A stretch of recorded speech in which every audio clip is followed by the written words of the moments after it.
The Netflix original film, The Open House, stars Dylan Minnette. It's pretty disturbing, I gotta tell you. Now, because I don't share spoilers here, I'm not gonna tell you what movie this actually reminds me of and borrows a lot from, because if I do, the second I say that, it gives the entire plot and the entire movie away. That notwithstanding though, the film itself has a creep factor to it that will set you a little bit on edge and that will stick with you a little bit. Not long after you turn it off, but at least it's kind of creepy and it's kind of eerie. The whole premise is Dylan Minnette's dad dies in an accident and he and his mom are left pretty much broke.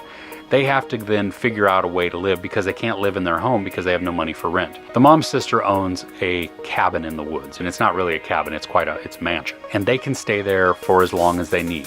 The only caveat is it's up for sale, and so once a week the realtor kicks them out so they can do an open house. After the first open house, strange things begin to happen. Items move in the house, or they hear strange things, or weird things happen with the hot water heater. And you don't know though, is this something supernatural? Is this something all in their heads?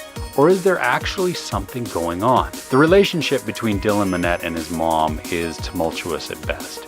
And it's because they're all grieving. They're both dealing with it in their own way. And it comes through as just really hurtful. The moodiness of Dylan Minnette begins to wear thin a little bit. His character begins a downward spiral into some kind of depression. And it's just not very fun to watch. There's a creepy neighbor that lives next door, and you don't know if she's just crazy or weird or psychotic or what. And so it adds to some of the fun. The last 20 minutes are definitely the most disturbing, and they leave you with that just kind of feeling and maybe looking over your shoulder a little bit. And again, is it real? Is it not?